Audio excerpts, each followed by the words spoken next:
بسم اللہ الرحمن الرحیم۔ ناظرین السلام علیکم، آپ دیکھ رہے ہیں صابر شاکر کو یوٹیوب چینل پہ۔ آج ہے 2 مئی سال 2020 اور دن ہے جناب آج ہفتے کا۔ صورتحال یہ ہے کہ ہم آپ کو ہمیشہ اچھی خبریں دیتے ہیں اور صحیح خبریں دیتے ہیں، اور خبریں آج دو تین موضوعات پہ ہیں جی۔ ایک تو وزیر اعظم عمران خان کو چین ہی نہیں آ رہا، پتہ نہیں کیا کرنا چاہ رہے ہیں۔ ہر طرف وہ کہتے ہیں کہ بس صفائی کرنی ہے میں نے ہر صورت میں، وہ خواہ آٹا سکینڈل ہو، گندم سکینڈل ہو، شوگر چینی سکینڈل ہو، وہ کہتے ہیں میں نے کسی سے کوئی رعایت نہیں کرنی۔ آئی پی پیز ہوں، پرائیویٹ بجلی پیدا کرنے والے پرائیویٹ بجلی گھر جو ہیں، کوئی رعایت نہیں کرنی۔ اس کے بعد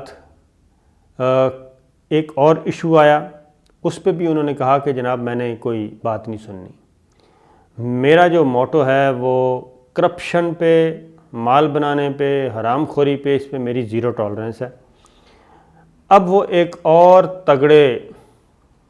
تگڑے میں مافیا تو نہیں کہوں گا اس کو، ایک تگڑی جناب ایک گروپ ہے، تگڑا گروہ ہے، اس کو اب وہ ہٹ کرنے جا رہے ہیں۔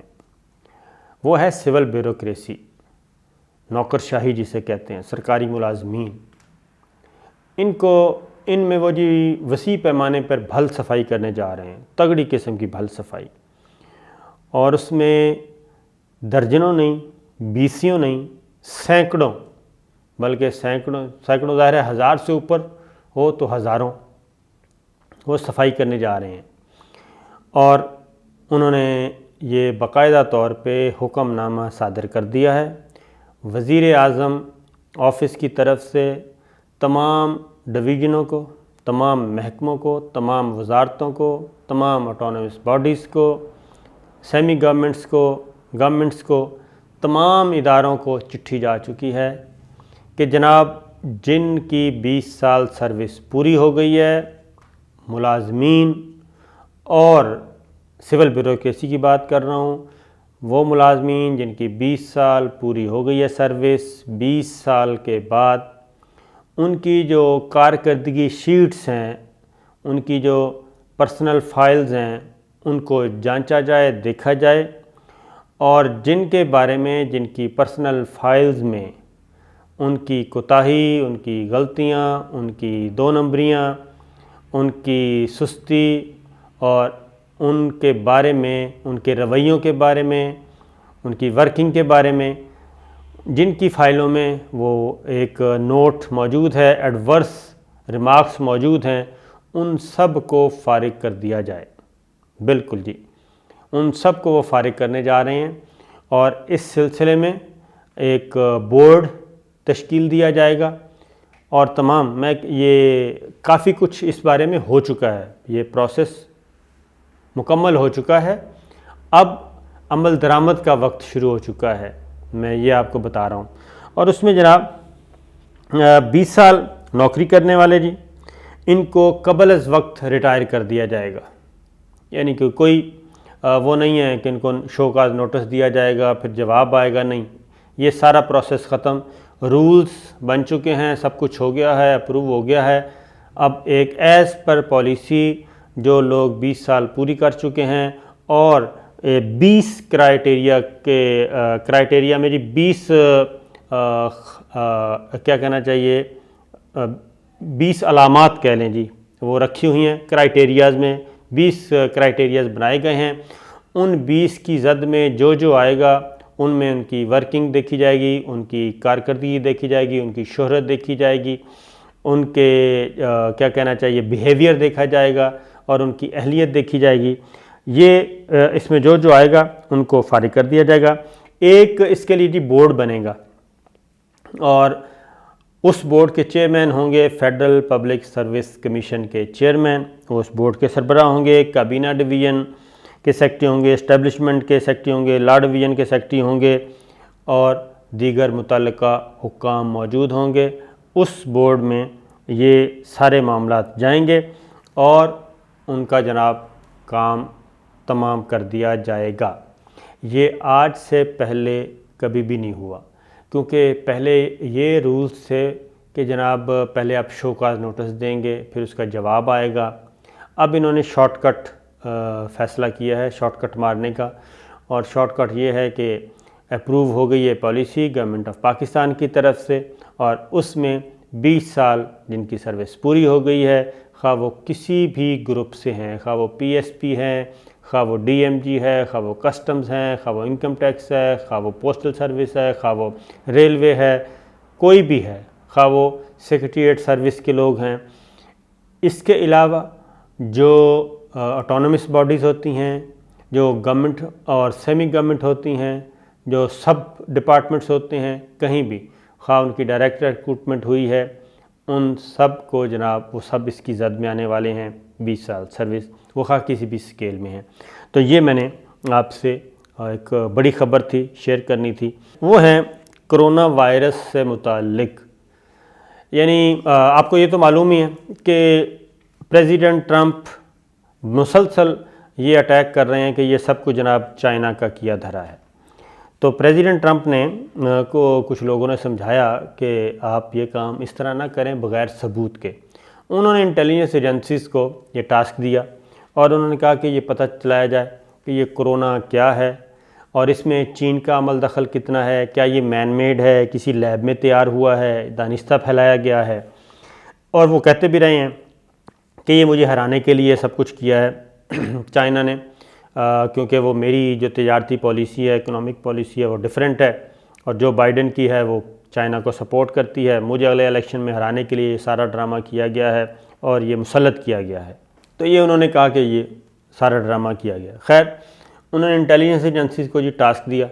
انٹیلیجنس ایجنسیز نے اس پہ سی آئی اے اور ایف بی آئی اور جو بھی ان کے متعلقہ ایجنسیز تھیں، انہوں نے یہ رپورٹ تیار کی، اور انہوں نے جو رپورٹ تیار کی ہے اس میں انہوں نے پریزیڈنٹ ٹرمپ کو، آپ سادہ زبان میں کہہ لیں کہ انہوں نے جھوٹا کہہ دیا ہے، اور یہ کہہ دیا ہے پریزیڈنٹ ٹرمپ کو کہ جناب آپ جو الزامات چائنا پہ لگا رہے ہیں وہ درست نہیں ہیں، وہ غلط ہیں، اور یہ جو کرونا وائرس ہے نہ تو یہ کسی انسان نے بنایا ہے، مین میڈ ہے، اور نہ ہی یہ کسی لیب میں جینیاتی طور پہ یہ تیار کیا گیا ہے۔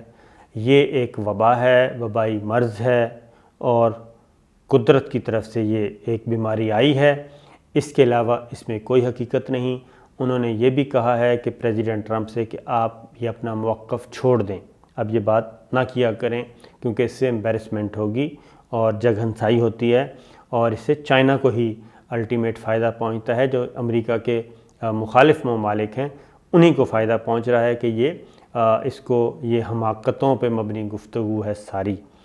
لیکن پریزیڈنٹ ٹرمپ نے ذرا انٹیلیجنس ایجنسیز کی یہ رپورٹ بھی ماننے سے انکار کر دیا۔ انہوں نے کہا نہیں، جو میں کہہ رہا ہوں وہ صحیح ہے، یہ بالکل چائنا نے مجھے ہی ہٹ کرنے کے لیے یہ سب کچھ کیا ہے، مجھے ہی ہروانے کے لیے کیا ہے۔ ظاہر ہے سیاسی طور پہ جو فائدہ اٹھانا ہے پریزیڈنٹ ٹرمپ نے اپنے فالوور سے آگے الیکشن کمپین میں، تو وہ اسی بات پہ ہی قائم رہیں گے۔ میں نے کہا یہ بھی آپ شیئر کر دوں۔ اور ایک اور اچھی بات، یہ سپر طاقتیں تو آپس میں لڑ رہی ہیں جی، یورپ، چائنا، انگلینڈ، سب آپس میں ہیں، کیونکہ ہزاروں نہیں لاکھوں کی تعداد میں لوگ اس کا شکار ہو چکے ہیں۔ لیکن جنوبی ایشیا یہ بہت جناب، اس میں کیا کون کون سے ہیں جنوبی ایشیا میں ممالک؟ اس میں پاکستان ہے، انڈیا ہے، نیپال ہے، سری لنکا ہے، بنگلہ دیش ہے، مالدیپ ہے، یہ ممالک ہیں جناب۔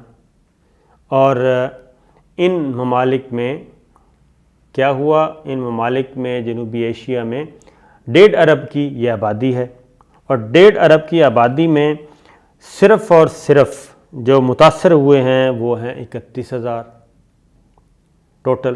ڈاکٹر طاہر شمسی صاحب ہیں، آپ کو معلوم ہے، National Institute of Blood Diseases کے، انہوں نے یہ ایک دی ہے جناب، خبر دی ہے، اور ان کی ریسرچ ہے۔ ریسرچ یہ ہے، انہوں نے کہا ہے کہ جی کرونا وائرس جو ہے اب پاکستان میں اس کی شدت نظر نہیں آ رہی، اب اللہ کے فضل و کرم سے یہ نیچے ہی جائے گا، کوئی ڈاکٹر طاہر شمسی صاحب کہہ رہے ہیں۔ اور جنوب ایشیا کو انہوں نے کہا ہے کہ ساؤتھ ایشیا کو سب سے کم اس نے افیکٹ کیا ہے، 1.5 ارب کی آبادی ہے اور 31,000 لوگ متاثر ہوئے ہیں، لیکن ایک ہی بات اور بھی انہوں نے کی ہے، انہوں نے کہا جناب چین اور کوریا میں جو لوگ صحت یاب ہو چکے ہیں کرونا سے، 19% لوگوں کو دوبارہ وہ اس کی زد میں آ گئے ہیں، کرونا کی زد میں. تو یہ بات کی ہے. لیکن پاکستان کے لیے یہ اچھی خبر، پاکستانیوں کے لیے اچھی خبر کہ الحمدللہ اب ماہرین بھی یہ کہہ رہے ہیں کہ جناب پاکستان میں اس کی شدت میں کمی آئے گی، جنوبی ایشیا میں مجموعی طور پر، لیکن پاکستان میں خاص طور پہ. پھر ایک اور جو ریسرچ کی گئی ہے کہ پاکستان میں تقریباً 400 اموات ہوئی ہیں، جو کہ میں سمجھتا ہوں 400 خاندان ہے، ظاہر ہے یہ تو جن کے گھر میں کوئی موت ہو، فوت ہو بندہ، تو اس شخص کے ساتھ کئی لوگ جڑے ہوتے ہیں، کئی خاندان جڑے ہوتے ہیں. میں یہ کہہ رہا ہوں اس میں کوئی شبہ نہیں کہ بہت صدمے کی بات ہے ایک جان کا بھی جانا، لیکن 400 اموات پاکستان میں، یوں سمجھیں کہ جیسے دنیا بھر میں اموات ہو رہی ہیں ہزاروں کی تعداد میں، تو اللہ کا لاکھ لاکھ شکر ادا کرنا چاہیے کہ پاکستان میں یہ نہ ہونے کے برابر ہیں. اور اس میں جو اب مزید جو ریسرچ سارا ڈیٹا کلیکٹ کیا گیا ہے، ایک ریسرچ رپورٹ جو تیار ہوئی ہے، اس کے مطابق جناب میجورٹی جو ہے ان 400 میں سے وہ صرف اور صرف کرونا کی وجہ سے ان کی ڈیتھ نہیں ہوئی، بلکہ ان کی ڈیتھ کی اموات میں کیا تھا، موسٹلی کو زیادہ تر لوگوں کو، 400 میں سے زیادہ تر لوگوں کو ہائی بلڈ پریشر تھا، شوگر، دل کے امراض تھے، پھیپھڑوں کے امراض تھے، نمونیا تھا، دمہ تھا، سانس کی تکالیف تھیں، یہ اور گردوں کے مرض میں مبتلا تھے، یہ تھا. اور انفیکشن کسی نہ کسی وجہ سے آلریڈی ان کے اندر موجود تھی. یہ 8 بڑی بیماریاں ان کے ہاں پہلے سے موجود تھیں، جس کی وجہ سے کرونا بھی آیا. ان کا جو مدافعتی نظام تھا، امیونٹی سسٹم، وہ پہلے ہی بہت ویک تھا، اور کرونا نے اور اٹیک کیا، جس کی وجہ سے ان کی ڈیتھ ہو گئیں، اموات ہو گئیں، جاں بحق ہو گئے، شہید ہو گئے. اللہ تعالیٰ ان کو جنت الفردوس میں جگہ دے. لیکن بہت کم لوگ ہیں جن کی صرف کرونا کی وجہ سے ڈیتھ ہوئی. تو یہ خاص اللہ تعالیٰ کا کرم ہی ہے، اس کے علاوہ اور کچھ نہیں ہے. میں تو بالکل اس پہ بلیو کرتا ہوں کہ ایک کرونا جو ہے وہ چائنا میں تباہ کن ہے، امریکہ میں تباہ کن ہے، اٹلی، اسپین، فرانس، برطانیہ تباہیاں پھیلا رہا ہے، اور جرمنی میں تباہیاں پھیلا رہا ہے. لیکن اگر پاکستان میں اس نے تباہی نہیں پھیلائی، اس نے اگر ترکی میں تباہی نہیں پھیلائی، اگر اس نے ہمارے ملکوں میں تباہی نہیں پھیلائی، تو اللہ تعالیٰ کا ہی یہ خاص کرم ہے، اس کے علاوہ کچھ نہیں ہے. اللہ تعالیٰ جسے چاہے جناب زندگی دے، جسے چاہے موت دے، جسے چاہے عزت دے، جسے چاہے ذلت دے، جسے چاہے اقتدار دے، جسے چاہے چھین لے. تو یہ اللہ تعالیٰ کا ہے، کن فیکون، یہ اللہ تعالیٰ کی خاصیت ہے. لہٰذا میرا بلیف ہے کہ اللہ تعالیٰ مزید ہم پہ رحم کرے گا انشاءاللہ، صرف اللہ سے جڑے رہیں. تو یہ تھی جناب اب تک کی خبریں. انشاءاللہ پھر حاضر ہوں گے. اجازت دیجیے، اللہ حافظ.